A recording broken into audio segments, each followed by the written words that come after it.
I'm Carol Kelso with CNS Next with a special project with the very special man, Ambassador Andrew Young. Now, many people are unaware that Andrew Young actually began his career right here in Thomasville, Georgia. So in the fall of 2024 at the Center for the Arts, during an exhibition of the book, The Many Lives of Andrew Young, we were privileged to sit down with not just one living legend, but two living legends. One, of course, on a national level, Ambassador Andrew Young, and then secondly, with our local living legend, Mr. Jack Hadley of the Jack Hadley Black History Museum. Well, Mr. Hadley, tell us your first recollection of Ambassador. Well, back in 1954 when Reverend Andrew Young came to Thomasville, I think he was the hottest thing that could ever happen to Thomasville. Very cool. Reverend Young was very active in the community, and he would go over in the projects and play ball with the kids and bring them to church. And he was just a young man, so consequently they flocked to him. He had a spirit that came forward, that really cared about the community. As a young pastor, he said it was tough on him, but the thing that he had going for him was that he could interact with people well. And Andrew Young has been fascinating to me as a historical figure, but also a hero of mine. One of the first things that Andrew Young talked about when he was relaying his memories of his time here in Thomasville was that the community had rubbed off on him quite a bit.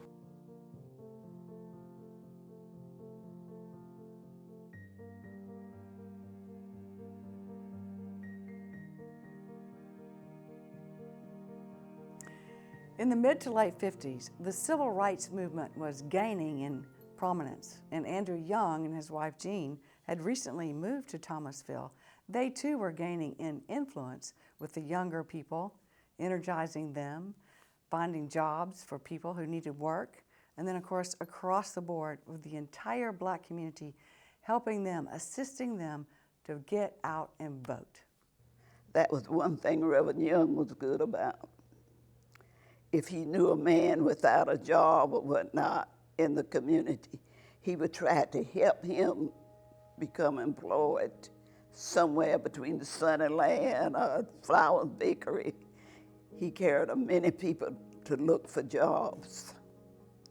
In fact, almost everybody in the community knew Reverend Young, whether they were members or whether they weren't. I do believe I was only about 13 when he came here. We used his bottom part of the house that he lived in. We used that to play. We used to play ping pong, and then we had games and different activities in the bottom part of the house. The Young lived upstairs.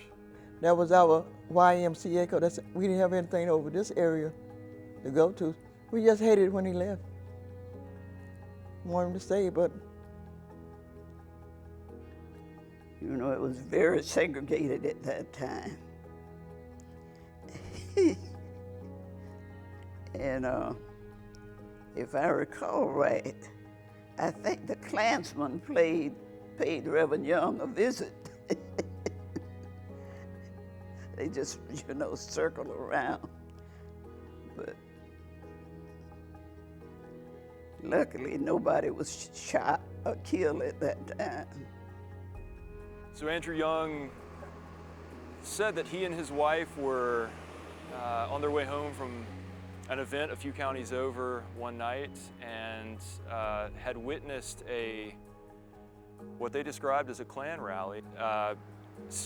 Found out that there might be some trouble in the area that night, and so he asked his wife to sit in their top window, the second floor window, if anyone knocked on the door, sit in the top floor window with a shotgun. And he would answer the door unarmed, but she would be waiting there with a shotgun if anything happened. And his wife, essentially kind of chastised him a little bit and told him that he had been an apostle of nonviolence and had sort of committed to live by a certain philosophy, and that he ought to practice what he preaches. And he described that as a sort of a moment of truth for himself, a kind of awakening moment, and just kind of a moment when he realized what this is actually going to cost. If he's going to actually live day to day non-violently, it's going to be very dangerous. And as it turned out, that it didn't come to that. He was able to make a few calls to some of the city fathers in Thomasville and pretty quickly get whatever trouble there was brewing settled down and arrange for some protection. And there was going to be a voting rights, voter registration drive rather the next day, and that's why he had been so worried about the trouble brewing down the road. And so whatever city fathers he was able to call were able to arrange for some police protection for the registrants.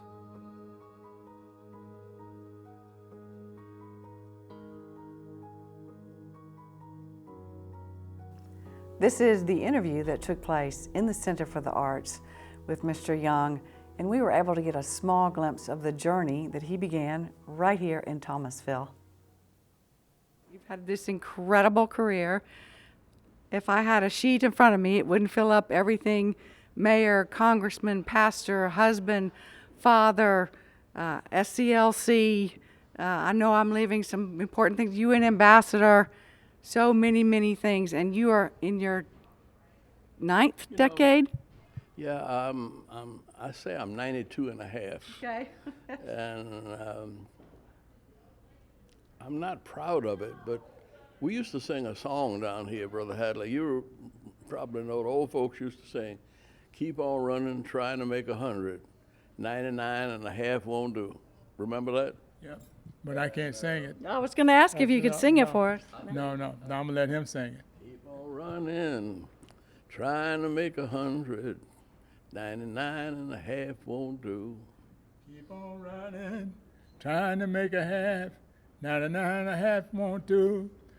Growing up in New Orleans, I had a Irish grocery store on one corner, an Italian bar on the next corner. The Nazi Party headquarters was on the third corner. Wow. And a Chevrolet dealership around the fourth corner. And I lived right dead in the middle. And my brother and I were the only children. There were other black folk on the block. But my brother and I were the only children on the block. And my daddy said, look, you're gonna have to learn to live here. And as far back as 4 years old, he said to me, don't ever get mad. If you lose your temper in a fight, you lose the fight. Don't get mad, get smart. He said, you're never gonna be big enough to beat everybody. But if you keep your head clear, you can outthink or think with anybody. Now, Ambassador, you were a pastor here. You said earlier, you and your wife, this was the first place you came to after your honeymoon. We came here, and I remember we had saved $400, and that's all we had for furniture. And we went to Feinberg's furniture store, and right downtown. Right. And we bought a bedroom set. Well, we didn't buy it. We put $400 down. That's all your money. Everything. But that's all we needed. So fortunately, we had 2 churches, and the members fed us. And I was about to say that when we came here with $400, they gave us almost a house load of furniture. And when we ran out of money, we were trying to decide what we wanted to buy with the last little bit. Did we want to buy a baby chair, a high chair for my wife was pregnant, or did we want to buy a playpen? And Mr. Feinberg said, well, look, you all don't stress. You take whichever one you want, and the city of Thomasville will give you the other one. So I was able to make it. And then all my members down in the country especially, Yeah, sure. if they killed a hog, and they cooked it and gave me some. We still do that down I here. know. And And he was very involved, deeply involved with the vocational Bible school. That was the congregation where all the kids would go. He had a spirit that came forward, that really cared about the community and about the students. And I think he lifted up Thomasville back then. Just, you know how a grasshopper hop, keep going, moving, you never stop. Andrew Young was the same way. That's Now, a very good description. He might say, no, I wasn't, but I don't think he would. And he just loved, he was loved by all. Miss Mike Ivory, Miss Mildred Nude, all those people, they all gone now. A whole lot of them are gone. It's only a few of us left. And today, Andrew Young asked me, he said, those were the days when there was only one member of my church that had a television set. Is that right? And so we'd all go over to their house, the Glenn's, the Morrises. And whenever there was a prize fight on, a baseball game or something, sports event that I wanted to see, they'd invite us over to their house. We'd sit on the floor and watch the football game or the fight. I say my life was one divine accident after another, because I don't remember when any of these pictures were taken, it seems. And yet I remember once I see the pictures, I remember being there, and I can tell you all about the occasion. But it's like I said, there's been the Quakers call it a still small voice. And old folks say the Holy Spirit. And there's something in each and every human being that connects you with the creator of heaven and earth. Mm-hmm. And I kind of stumbled into it and learned to see where the Spirit was leading. And the way I decided that I had to do it was, and I didn't want to be a hero, but if nobody else wanted to do it and it needed to be done, you do it.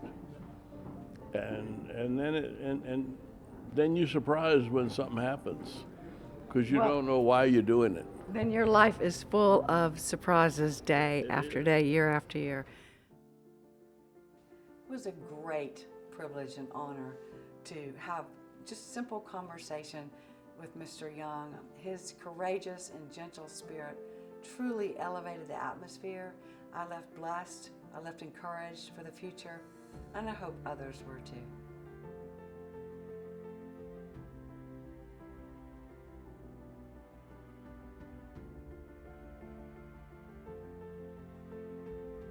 One of the first things that Andrew Young talked about when he was relaying his memories of his time here in Thomasville, he had learned a lot about hospitality and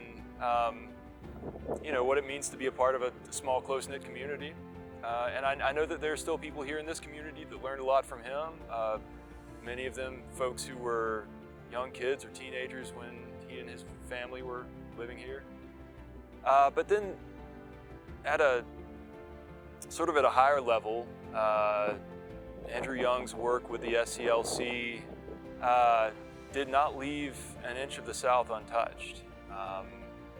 Young and King and everybody else that worked in that organization endured quite a bit of abuse and went through quite a lot of danger. Nowhere in the South was perfect in the Jim Crow period, and Thomasville is no exception. I mean, we had our this town had its problems. You know, as Reverend Young, Ambassador Young stated a few times, and as people will tell you who were around at the time, there was fortunately some slightly more progressive leadership in Thomasville, a biracial committee, and a few other types of initiatives that helped avoid some of the worst possibilities. But I appreciate the influence of following him as he became mayor of Atlanta, and then from there into being an ambassador for this country that we live in. So he's done a lot of firsts. He's been a servant to a lot of people, and he's transcended in a lot of places where actually blacks shouldn't have, but because of his tenacity, he was able to do those things. So Bethany, to me, represents more than a place where I'm pastoring. It represents a place of strength and history when I think about him there's something really special about this town. And I don't know what it is, but other people ought to look at it, and you can see the influence it had in my life in just 4 years with no money.